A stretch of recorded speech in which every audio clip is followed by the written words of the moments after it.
ಕೇರಳದ ವಯನಾಡಿನಲ್ಲಿ ಪ್ರಕೃತಿಯ ವಿಕೋಪಕ್ಕೆ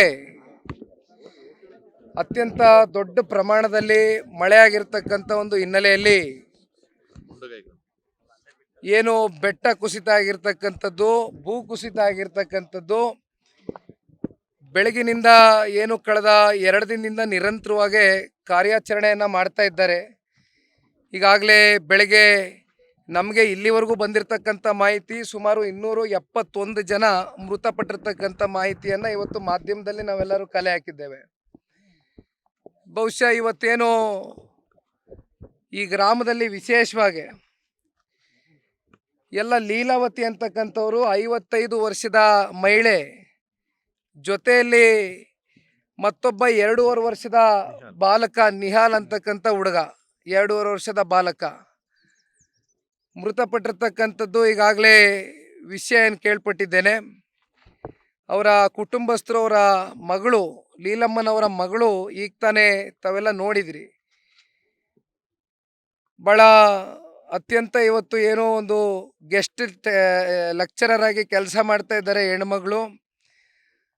ಅವರ ತಾಯಿಯವ್ರನ್ನ ಕಳ್ಕೊಂಡು, ಆ ಸಣ್ಣ ಪಾಪುನ ಕಳ್ಕೊಂಡು ಇವತ್ತು ಅವ್ರ ಮೇಲೆ ಆಗಿರ್ತಕ್ಕಂಥ ಒಂದು ಪರಿಣಾಮ ಬಹುಶಃ ಭಗವಂತನೇ ಇವತ್ತು ಆ ನೋವನ್ನು ಭರಿಸ್ತಕ್ಕಂಥ ಒಂದು ಶಕ್ತಿ ಕೊಡಲಿ ಅಂತಕ್ಕಂಥದ್ದು ನಾವೆಲ್ಲ ಬಯಸ್ಬೋದು ಅಂತಕ್ಕಂಥದ್ದು ಬಿಟ್ಟರೆ ಬೇರೆ ಇನ್ನೇನು ಮಾಡಲಿಕ್ಕೆ ಸಾಧ್ಯ ಇಲ್ಲ. ಆದರೆ ಇನ್ನು 3 ಜನ, ಜಾನ್ಸಿ ಅಂತಕ್ಕಂಥವ್ರು, ಬಹುಶಃ ದೇವರಾಜ್ ಅವರು ಮತ್ತೊಬ್ಬರು ಅನಿಲ್ ಅವರು, ಈಗೇನು ಅಲ್ಲಿಯ ಸ್ಥಳೀಯ ಒಂದು ಆಸ್ಪತ್ರೆಯಲ್ಲಿ ಇವತ್ತು ಚಿಕಿತ್ಸೆಯನ್ನು ಪಡ್ಕೊಳ್ತಾ ಇದ್ದಾರೆ.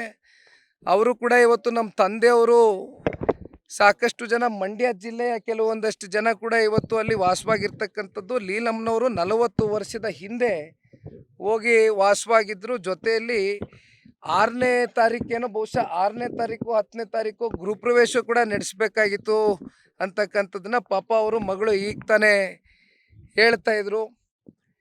ಭಗವಂತನ ಆಟ, ಪ್ರಕೃತಿಯ ಒಂದು ವಿಕೋಪಕ್ಕೆ ಇವತ್ತು ಸಾಕಷ್ಟು ಜನ ಬಲಿಯಾಗಿರ್ತಕ್ಕಂಥದ್ದು. ಅದರಲ್ಲೂ ಇನ್ನೂ ತುಂಬ ಜನ ಮಂಡ್ಯ ಜಿಲ್ಲೆಯ ಸಾಕಷ್ಟು ಜನ ಇವತ್ತು ನಾಗರಿಕರು ಅಲ್ಲಿ ವಾಸವಾಗಿದ್ರು ಅಂತಕ್ಕಂಥದ್ದನ್ನು ನಾವು ಕೇಳ್ಪಟ್ಟಿದ್ದೇವೆ. ಆದರೆ ಸಂಪೂರ್ಣ ಮಾಹಿತಿ ಇಲ್ಲಿವರೆಗೂ ನಮಗೆ ಸಿಕ್ಕಿಲ್ಲ.